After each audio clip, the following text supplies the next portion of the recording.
आज हम लोग मैट्रिक्स और उसके टाइप्स के बारे में पढ़ेंगे। ठीक है, पहले मैं आपको ये बताऊंगा कि मैट्रिक्स की रिक्वायरमेंट क्या है, क्यों हमें मैट्रिक्स की जरूरत पड़ती है, और फिर हम मैट्रिक्स के बारे में पढ़ेंगे। सपोज हमारे पास एक कॉलेज है, उस कॉलेज में लगभग अराउंड 400-500 स्टूडेंट्स हैं। ठीक है, हमारे पास उन सारे के सारे स्टूडेंट्स का डेटा है। क्या डेटा है हमारे पास? हमें मालूम है स्टूडेंट का नाम, हमें मालूम है उसका क्लास, और हमें मालूम है उसका सेक्शन। ठीक, यानी कि एक स्टूडेंट किस क्लास में किस सेक्शन में पढ़ता है ये हमें मालूम है। अब अगर हमारे पास इस तरीके के 500-400 स्टूडेंट्स का डेटा है और हम सिर्फ ये पता लगाना चाहते हैं कि एक पर्टिकुलर सेक्शन के अंदर कितने स्टूडेंट्स हैं, या अगर हम ये पता लगाना चाहते हैं कि टोटल सारी क्लासेस में सबसे ज्यादा स्टूडेंट्स किस क्लास के अंदर हैं, या हमें ये पता लगाना है कि भाई अगर हम सारे ईयर के सेक्शन ए को लें तो सिर्फ सेक्शन ए में टोटल कितने बच्चे हैं। अगर हम ये पता लगाना चाहते हैं कि सेकेंड ईयर में टोटल कुल कितने स्टूडेंट्स हैं, तो इन सारी कैलकुलेशंस के लिए आपको हर बार सारा का सारा डेटा हमें चेक करना पड़ेगा कि ये पर्टिकुलर स्टूडेंट किस ईयर के किस सेक्शन में है, ये पर्टिकुलर स्टूडेंट किस ईयर के किस सेक्शन में है, ये पर्टिकुलर स्टूडेंट किस ईयर के किस सेक्शन में। तभी आप टोटल कैलकुलेशंस कर सकते हैं। यानी कि कोई भी एक सिंगल कैलकुलेशन करने के लिए आपको पूरे डेटा को गो थ्रू करना पड़ेगा, यानी पूरा डेटा को ही चेक करना पड़ेगा। अगर हम क्या करते हैं, अगर हम उस डेटा को कुछ रोज या कुछ कॉलम्स में अरेंज कर देते हैं, जैसे अगर मैं बात करूं कि किसी कॉलेज में एक कोर्स चल रहा है, उस कोर्स में 3 ईयर है, फर्स्ट ईयर, सेकेंड ईयर और थर्ड ईयर। ठीक, हर ईयर में टोटल मिला के हमारे पास 4 सेक्शंस हैं, section A, section B, section C और सेक्शन डी। ठीक, अब हम क्या करेंगे, हमारे पास जो नंबर ऑफ स्टूडेंट्स हैं हम उनको रोज और कॉलम्स में अरेंज कर रहे हैं। ठीक, कैसे अरेंज करेंगे? हमने ये पता किया कि हमारे पास फर्स्ट ईयर के सेक्शन ए में हमने मान लिया सपोज कितने स्टूडेंट्स हैं, 52 स्टूडेंट्स हैं। सेक्शन बी में हमने मान लिया 58 स्टूडेंट्स हैं, सेक्शन सी में 55 स्टूडेंट्स हैं और सेक्शन डी में 48 स्टूडेंट्स हैं। ये कैलकुलेशन भी हमें करनी पड़ेगी, बट कितनी बार करनी पड़ेगी? सिर्फ एक बार करनी पड़ेगी। इसी तरीके से सेकेंड ईयर में हमने माना हमारे पास सेक्शन ए में 60 स्टूडेंट्स हैं, सेक्शन बी में 56 स्टूडेंट्स हैं, सेक्शन सी में 53 स्टूडेंट्स हैं और सेक्शन डी में है 45 स्टूडेंट्स। थर्ड ईयर के इसी तरह हर सेक्शन में हमने माने number of student, first section में हमने मान लिया 59 स्टूडेंट्स हैं, सेकंड सेक्शन में हमने मान लिया 60 स्टूडेंट्स हैं, सेक्शन सी में हमने मान लिया 54 स्टूडेंट्स हैं और सेक्शन डी में हमने मान लिया 50 स्टूडेंट्स हैं। ठीक, तो हर ईयर में किस सेक्शन में कितने स्टूडेंट्स हैं ये हमने लिख लिया। अब अगर मैं इसमें कैलकुलेशंस करना चाहता हूं, सपोज मैं ये कैलकुलेट करना चाहता हूं कि कौन से सेक्शंस ऐसे हैं जिनमें मैक्सिमम स्ट्रेंथ है, तो इन सब में से आप देखिए हमारे पास मैक्सिमम वैल्यू क्या है, 60। यानी सेकेंड ईयर के सेक्शन ए में और थर्ड ईयर के सेक्शन बी में हमारे पास मैक्सिमम स्ट्रेंथ है। अगर हम ये पता लगाना चाहते हैं कि तीनों ईयर में से वो कौन सा सेक्शन है जिसमें नंबर ऑफ स्टूडेंट सबसे कम है, तो आप देखिए इन सारी वैल्यूज में से सबसे मिनिमम वैल्यू क्या है हमारी, 45। इसका मतलब सेकेंड ईयर के सेक्शन डी में मिनिमम स्ट्रेंथ है, सबसे कम नंबर ऑफ स्टूडेंट्स हैं।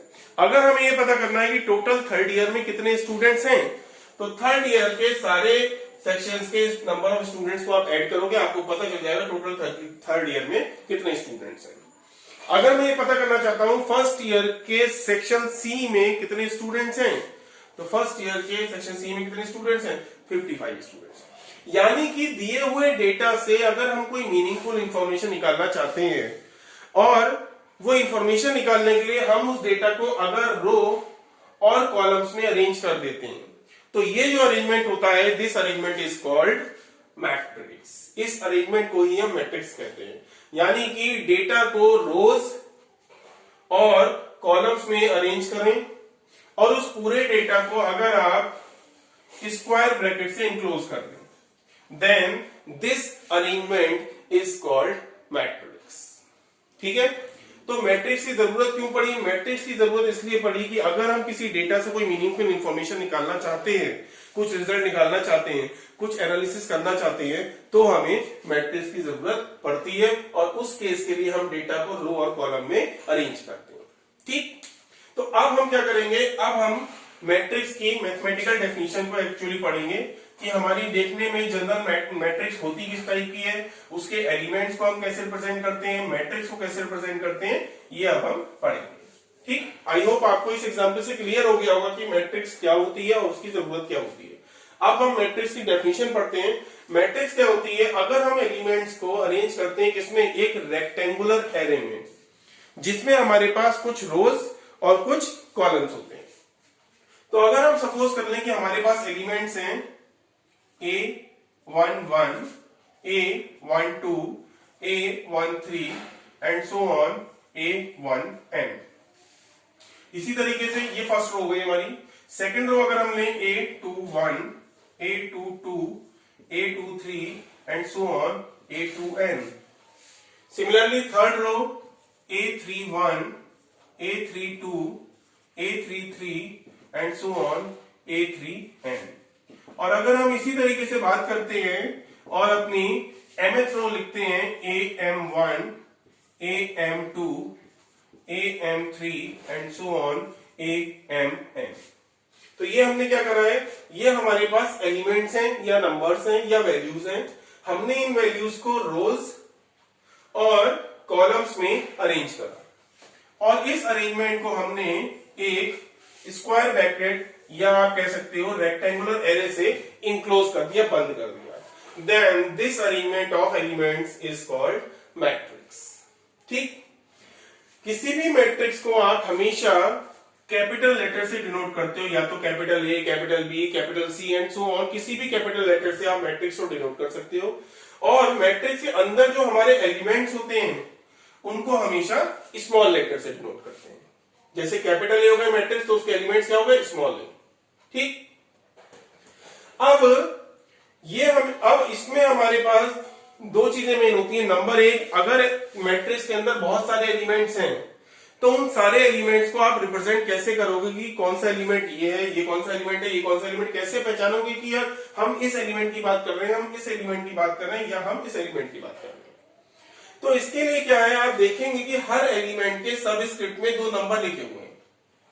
ठीक, यहाँ पर 1 1 1 2 1 3 एंड सो ऑन, या 1n, या 2 1 2 2 2 3 एंड सो ऑन 2n। इसी तरीके से हर एलिमेंट के सबस्क्रिप्ट में दो वैल्यूज दी हुई है, जिसमें जो पहली वैल्यू है वो हमें ये बताती है कि ये एलिमेंट किस रो में एग्जिस्ट करता है, और जो दूसरी वैल्यू है वो हमें ये बताती है कि ये एलिमेंट पूरी मैट्रिक्स के किस कॉलम में अपीयर होता है या एग्जिस्ट करता है।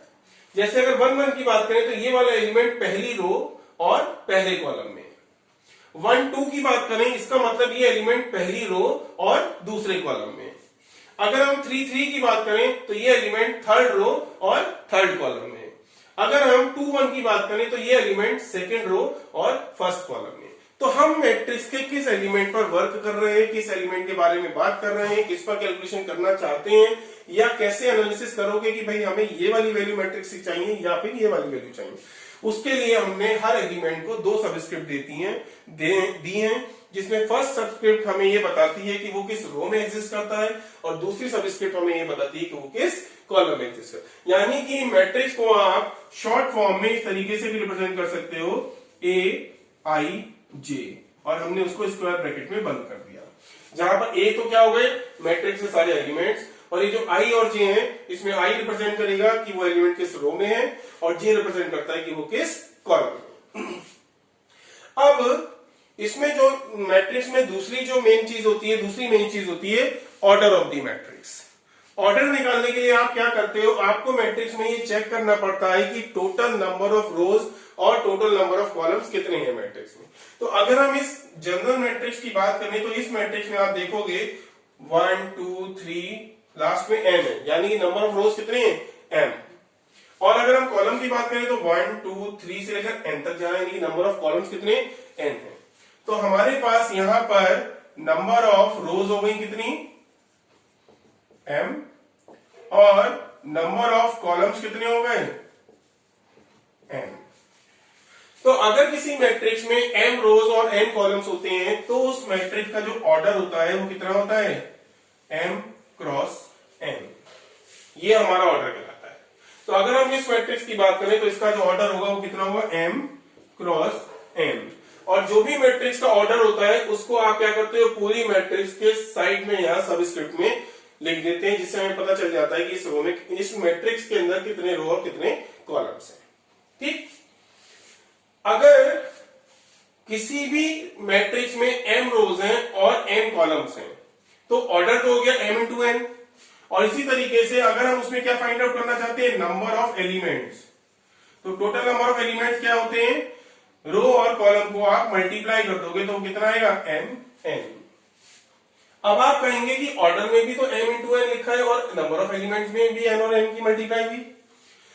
नंबर ऑफ एलिमेंट्स निकालने का मतलब होता है आपको एक सिंगल वैल्यू चाहिए तो आप दोनों एलिमेंट्स की मल्टीप्लाई कर देते हो। यानी कि अगर रो है 2, कॉलम है 5, तो 2 इंटू 5 कितना हो गया, 10। तो नंबर ऑफ एलिमेंट्स तो 10 हो गए।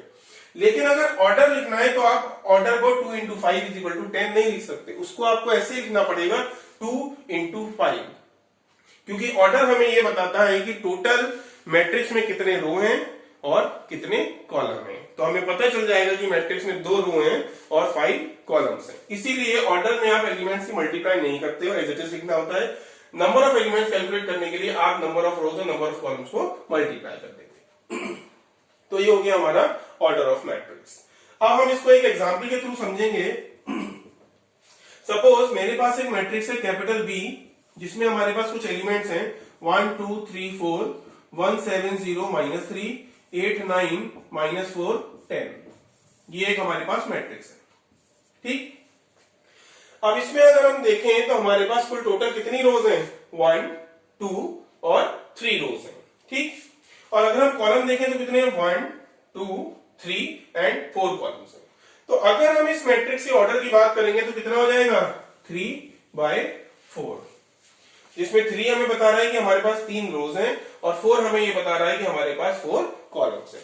और अगर हम इस मैट्रिक्स में क्या कैलकुलेट करना चाहते हैं, नंबर ऑफ एलिमेंट्स, तो टोटल क्या होगा, नंबर ऑफ रोज और नंबर ऑफ कॉलम्स को आप मल्टीप्लाई कर दोगे, 3 इंटू 4 कितना हो गया, 12 एलिमेंट्स है। तो आप इसमें काउंट करिए 1 2 3 4 5 6 7 8 9 10 11 12। तो टोटल नंबर ऑफ एलिमेंट्स तो मिलते हैं मल्टीप्लाई करके, और यहां पर जो भी वैल्यू लिखी होती है वो हमें बताती है इस मैट्रिक्स का ऑर्डर, मींस उसमें कितने रोज और कितने कॉलम्स हैं। तो इस तरीके से हम किसी भी मैट्रिक्स के ऑर्डर को कैलकुलेट कर सकते हैं और उसमें कितने नंबर ऑफ एलिमेंट्स हैं वो भी हम कैलकुलेट कर सकते हैं। ठीक। इसके बाद अब हमारा जो नेक्स्ट टॉपिक आता है मैट्रिक्स के अंदर, वो हमारा आता है equality of matrices. Equality of matrices का क्या मतलब हो गया, इक्वलिटी ऑफ मैट्रिक्स का मतलब हो गया अगर हमारे पास एक से ज्यादा मैट्रिक्स हैं, 2 मैट्रिक्स हैं, 3 मैट्रिक्स हैं, 4 मैट्रिक्स हैं, और हम ये चेक करना चाहते हैं कि कौन सी मैट्रिक्स किस दूसरी मैट्रिक्स के इक्वल है या बराबर है, तो उस कंडीशन को हम बोलते हैं इक्वलिटी ऑफ मैट्रिसेस। तो यहां पर हम आपको एक एग्जांपल के थ्रू समझाएंगे कि कैसे हम फाइंड आउट करते हैं कि 2 मैट्रिक्स हमारी आपस में इक्वल हैं या नहीं है। ठीक। तो अब नेक्स्ट हम पढ़ने जा रहे हैं इक्वलिटी ऑफ मैट्रिसेस। ठीक। अगर सपोज हमारे पास 2 मैट्रिक्स है, पहली मैट्रिक्स है capital A is equal to 5 3 -2 और 8, ये एक मैट्रिक्स है हमारे पास। ठीक। और दूसरी मैट्रिक्स है हमारे पास मैट्रिक्स B। वो मैट्रिक्स क्या है, ये हमारे पास मैट्रिक्स का पहला एलिमेंट है 4 + 1, फिर ये है 3, फिर यहां पर है -2 और यहां पर है 5 + 3। तो सबसे पहले तो अगर हमें मैट्रिक्स की इक्वलिटी को चेक करना है तो पहले आपको दोनों, एक मैं इसमें थोड़ा सा चेंज कर रहा हूं मैट्रिक्स में, यहां पर लिख दिया 1, यहां पर लिख दिया 0, और इसी तरीके से यहां पर भी चेंज कर रहा हूं, यहां पर लिख दिया मैंने 0 + 1 और यहां पर लिख दिया 0। ये हमने 2 मैट्रिक्स कंसीडर किए। ठीक। 2 मैट्रिक्स हमारी आपस में इक्वल कब होती हैं, नंबर 1, सबसे पहले तो आप दोनों का ऑर्डर चेक करो। अगर मैं इस मैट्रिक्स का ऑर्डर निकालूंगा तो इस मैट्रिक्स में 2 रो हैं और 1 2 3 कॉलम्स है, यानी इसका ऑर्डर कितना हो गया 2/3।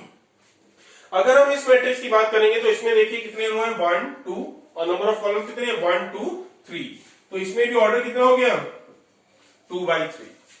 तो दो मैट्रिक्स आपस में तभी इक्वल हो सकती हैं जब नंबर 1 उनका क्या हो ऑर्डर सेम हो, और नंबर 2 दोनों मैट्रिक्स के जो कॉरेस्पॉन्डिंग एलिमेंट्स हो वो भी आपस में कैसे हो इक्वल होने चाहिए। कॉरेस्पॉन्डिंग एलिमेंट्स का मतलब ये होता है कि अगर यहां पर एक एलिमेंट किसी पोजीशन पर है तो उसी सेम पोजीशन पर यहां पर भी आप एलिमेंट देखोगे, और अगर वो दोनों एलिमेंट्स आपस में इक्वल है तो दोनों मैट्रिक्स इक्वल होती है। तो जैसे यहाँ पर है 5 और यहाँ पर 4+1, 4+1 कितना होता है 5, तो पहला एलिमेंट इक्वल है। यहाँ पर 3 इक्वल हो गया 3 के, यहाँ 1 और 0+1 भी कितना होगा 1 होगा। यहाँ -2, यहाँ भी -2 है। यहाँ पर 8 है, ये 5+3 भी कितना होता है हमारा 8 होता है, और यहाँ पर 0 है, यहाँ पर भी 0 है। इसका मतलब दोनों मैट्रिक्स के ऑर्डर भी सेम है और दोनों मैट्रिक्स के करस्पॉन्डिंग एलिमेंट्स भी सेम है। इसका मतलब ये हुआ कि हमारी जो मैट्रिक्स ए है वो मैट्रिक्स बी के बराबर होगी। तो दो मैट्रिसेस सिर्फ और सिर्फ तभी इक्वल होती हैं जब दोनों के ऑर्डर सेम होते हैं और उनके करस्पॉन्डिंग एलिमेंट्स आपस में बराबर होती है। ठीक, अब इक्वलिटी ऑफ मैट्रिक्स की जरूरत क्या पड़ती है, क्यों हम दो मैट्रिक्स को आपस में इक्वल करते हैं या चेक करते हैं। अगर हम बात करते हैं इक्वलिटी ऑफ मैट्रिक्स की, तो यहां पर आपको सबसे पहले क्या करना होगा, सपोज हमारे पास एक मैट्रिक्स है, मैं एक एग्जांपल दे रहा हूं आपको, एक मैट्रिक्स है कैपिटल ए, ठीक है। ये मैट्रिक्स क्या है x + y 3 7 और x - y। दूसरी मैट्रिक्स क्या है हमारे पास b, दूसरी मैट्रिक्स में हमारे पास एलिमेंट्स हैं 5 3 7 1।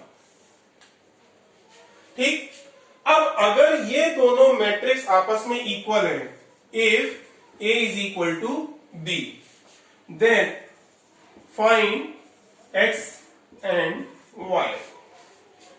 यानी कि हम अगर एक मैट्रिक्स हमें पता है और दूसरे मैट्रिक्स के कुछ एलिमेंट्स हमें नहीं मालूम है, क्योंकि यहाँ पर x और y क्या है वेरिएबल्स हैं, ये अननोन है, हमें नहीं मालूम यहाँ पर क्या नंबर है, और हम इनको कैलकुलेट करना चाहते हैं, तो जो इक्वलिटी ऑफ मैट्रिक्स हमारी कंडीशन होती है वो हमें हेल्प करती है इन वैल्यूज को कैलकुलेट करने में। तो अगर ये दोनों मैट्रिक्स हमारी बराबर है, इक्वल है, तो x और y को हमें कैलकुलेट करना है। अगर दोनों मैट्रिक्स इक्वल होती हैं तो बताइए, अभी आपने पढ़ा था नंबर 1 एक तो उनका ऑर्डर बराबर होता है, तो इसमें अगर हम चेक करें कितनी रोज हैं 1 2, और इसमें चेक करो कितनी रोज है 1 2, इसमें कॉलम को चेक करिए 1 2, और इसमें भी अगर हम कॉलम चेक करें तो 1 2। इसका मतलब ये हुआ कि पहली मैट्रिक्स का ऑर्डर भी कितना है 2/2 और दूसरी मैट्रिक्स का ऑर्डर भी कितना है 2/2। दोनों का ऑर्डर बराबर है और दोनों आपस में इक्वल हैं, ये हमें क्वेश्चन में दिया हुआ, यानी कि इनका ऑर्डर तो बराबर हो गई होगा, साथ साथ इनके करस्पॉन्डिंग एलिमेंट्स भी बराबर होने चाहिए। तो इसका फर्स्ट एलिमेंट जो इस पोजीशन पर है और इसका फर्स्ट एलिमेंट जो इस पोजीशन पर है वो आपस में कैसे होंगे इक्वल होंगे। इसका मतलब ये हुआ कि x + y हमारा किसके बराबर होगा 5 के बराबर होगा।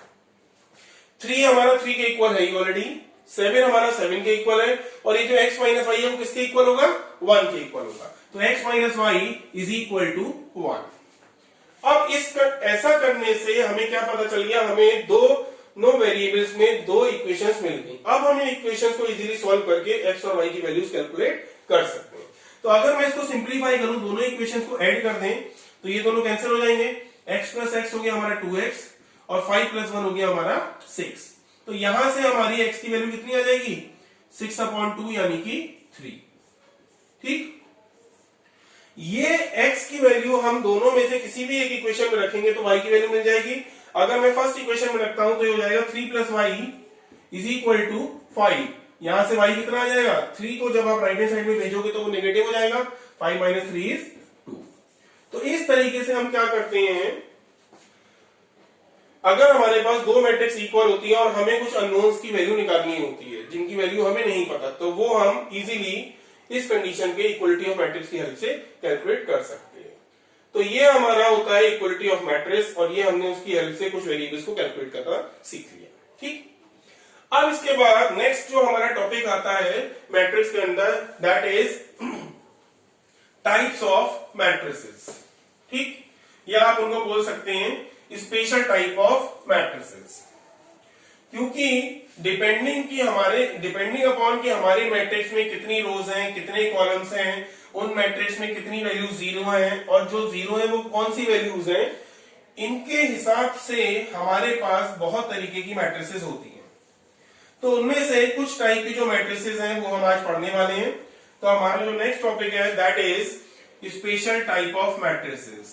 Special type of matrices.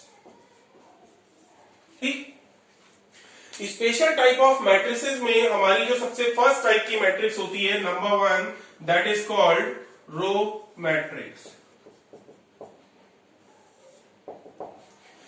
जैसा कि आपको इसके नाम से पता चल रहा है, रो मैट्रिक्स यानी कि ऑब्वियसली एक ऐसी मैट्रिक्स होगी जिसके अंदर क्या होंगी, रोज होंगी, लेकिन कितनी रोज और कितने कॉलम्स होंगे ये हमें इसमें देखना पड़ेगा। तो रो मैट्रिक्स एक ऐसी मैट्रिक्स होती है जिसके अंदर सिर्फ एक ही रो होती है, बट नंबर ऑफ कॉलम्स कितने भी हो सकते हैं। तो अगर मैंने एक मैट्रिक्स सपोज करी capital A is equal to 1 2 5 0, तो अगर हम इसका ऑर्डर निकालेंगे तो बताइए इसमें कितनी रोज हैं, रो तो 1 है, और कॉलम कितने हैं, 1 2 3 4। तो ये हमारे पास एक ऐसी मैट्रिक्स थी जिसमें सिर्फ एक ही रो थी। तो ऐसी मैट्रिक्स जिसमें सिंगल रो होती है, एक रो होती है, that matrix is called row matrix. ठीक, क्लियर है। अब इसके बाद रो मैट्रिक्स के बाद जो हमारा नेक्स्ट टॉपिक होता है that is called column matrix. Column matrix. तो जैसा कि आपने रो मैट्रिक्स में देखा, रो मैट्रिक्स ऐसी मैट्रिक्स थी जिसमें एक रो थी।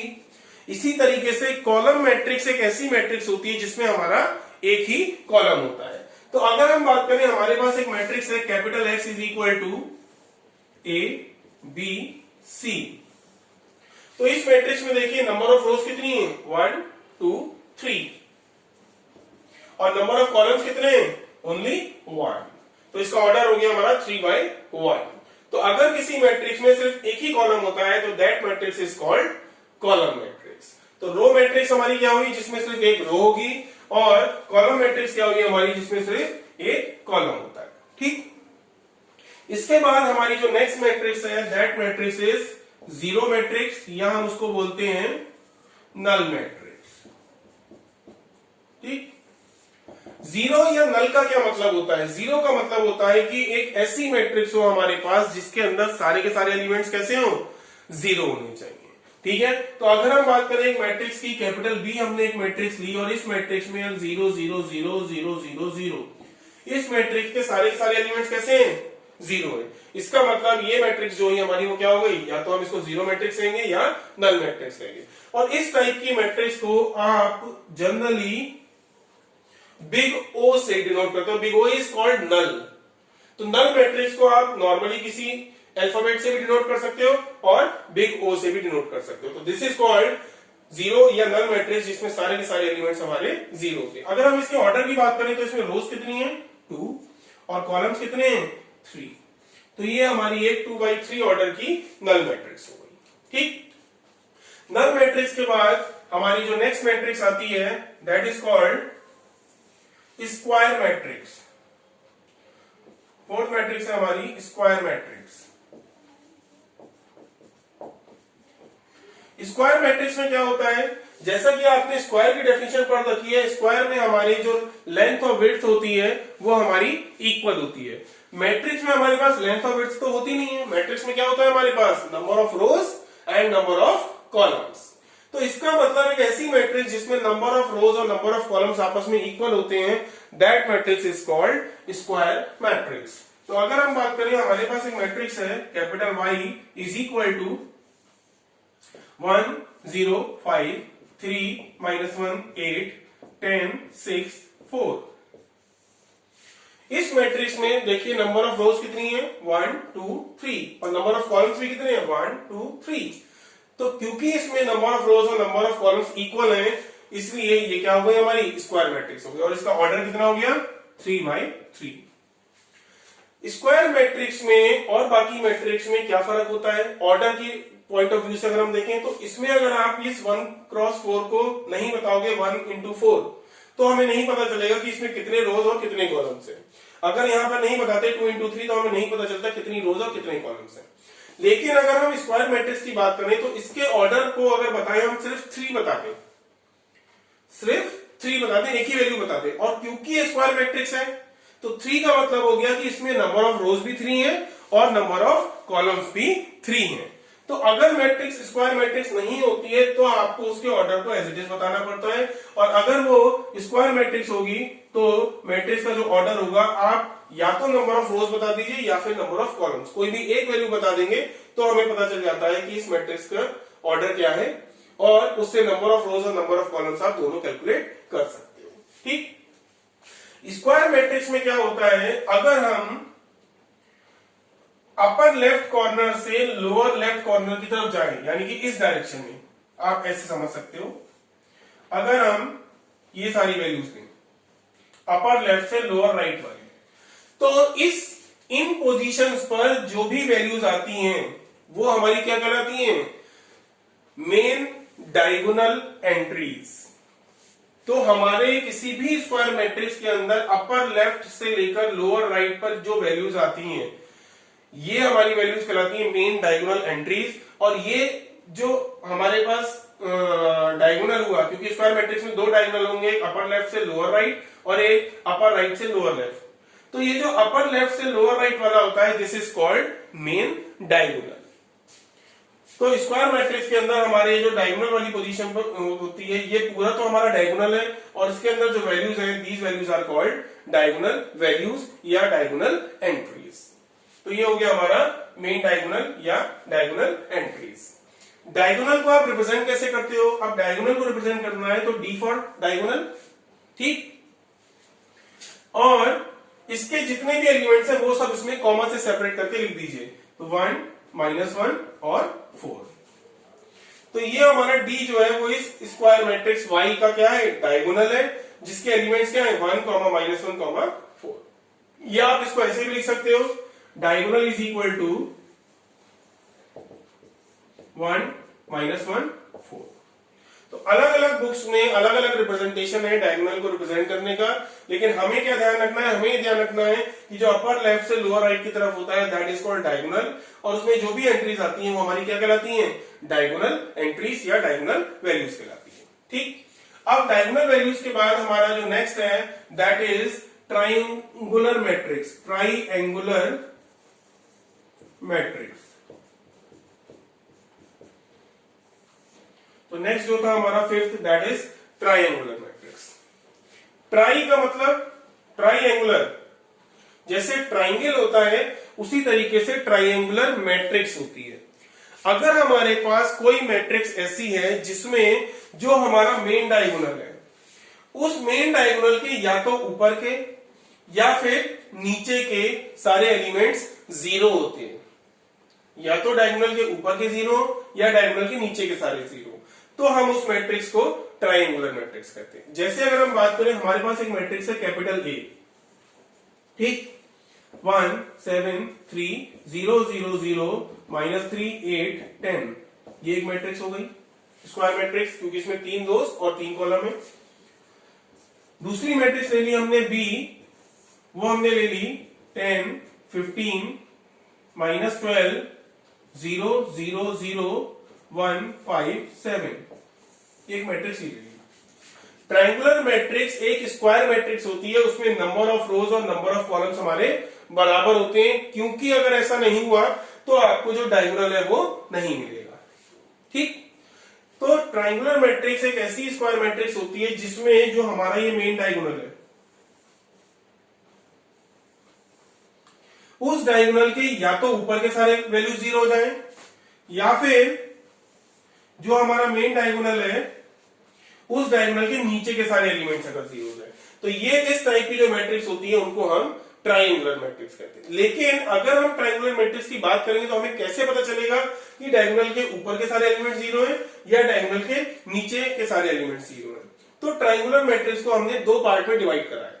अगर हमारे पास डायगोनल के नीचे के सारे एलिमेंट्स होते हैं, हमारे पास नीचे एलिमेंट्स हैं पर ऊपर के सब 0 है, डायगोनल के अगर ऊपर के सब 0 हैं तो हम इसको बोलते हैं लोअर ट्रायंगुलर मैट्रिक्स। ठीक, लोअर ट्रायंगुलर का मतलब नीचे एलिमेंट्स है ऊपर नहीं है, ऊपर सब जीरो है। ठीक, इसी तरीके से अगर मेन डायगोनल के नीचे सारे जीरो हैं यानी ऊपर एलिमेंट्स हैं तो this is called upper triangular matrix.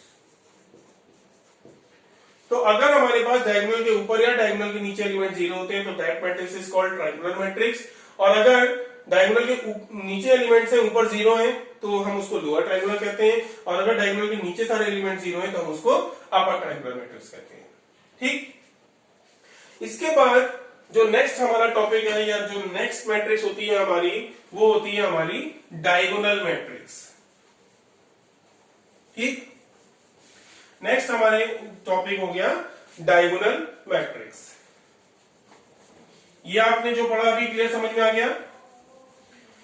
अब डायगोनल मैट्रिक्स में क्या होता है? डायगोनल मैट्रिक्स ऑब्वियसली अगर हमारे पास डायगोनल की बात हो रही है तो डायगोनल का मतलब हो गया वो मैट्रिक्स हमारी कैसी होगी? स्क्वायर मैट्रिक्स होगी, क्योंकि स्क्वायर मैट्रिक्स के अंदर ही डायगोनल होता है। तो अगर हमारे पास सपोज एक मैट्रिक्स है capital C is equal to 1 3 10 0 0 0 0 0 0। ठीक, ये एक स्क्वायर मैट्रिक्स है। कैसे?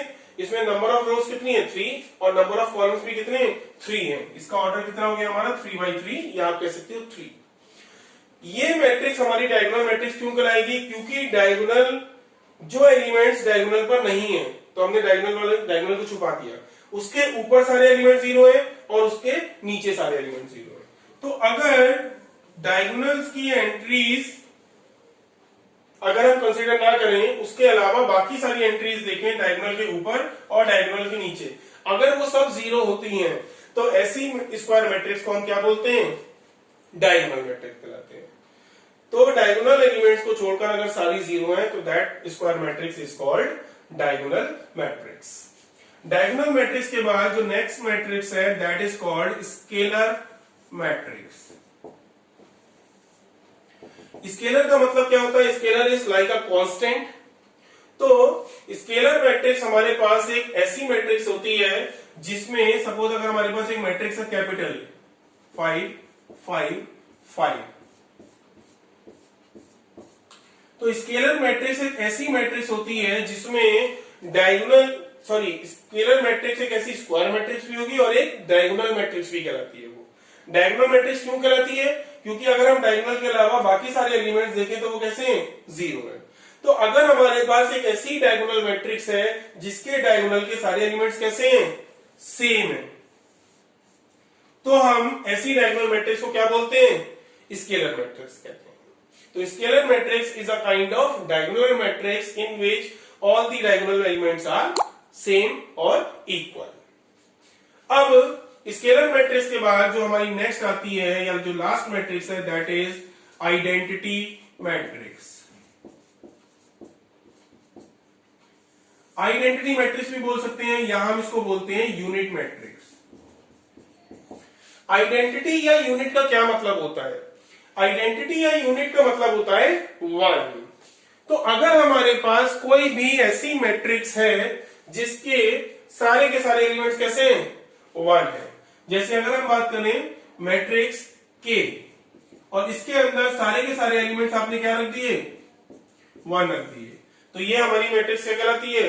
Unit matrix. Sorry, unit matrix ऐसी नहीं होती है, यहां मिस्टेक हो गई हमें।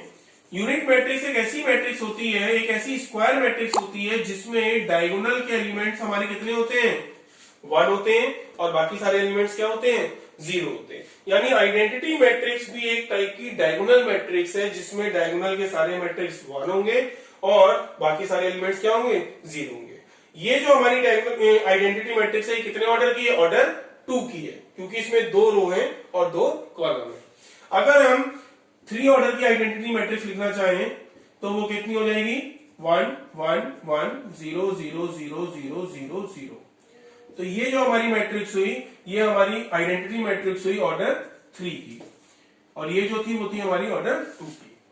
आइडेंटिटी मैट्रिक्स को वैसे तो आप किसी भी अल्फाबेट से रिप्रेजेंट कर सकते हो, बट जनरली या कभी कभी हम क्या करते हैं, जो आइडेंटिटी मैट्रिक्स होती है उसको किससे रिप्रेजेंट करते हैं? I for identity. तो आइडेंटिटी मैट्रिक्स को हम आई से रिप्रेजेंट करते हैं और ये एक ऐसी मैट्रिक्स होती है जिसमें डायगोनल के सारे एलिमेंट 1 होते हैं और बाकी सारे एलिमेंट्स हमारे 0 होते हैं। तो ये हमने आज मैट्रिक्स और उसके टाइप्स के बारे में पढ़ा। अब कल हमारा जो नेक्स्ट टॉपिक होगा that will be arithmetic operations on matrices, यानी कि मैट्रिसेस पे आप किस तरीके से ऑपरेशंस लगाते हो, कैसे उनका एडिशन, सब्ट्रैक्शन, मल्टीप्लिकेशन या डिवीजन होता है, वो अब हम नेक्स्ट लेक्चर में पढ़ेंगे। Thank you.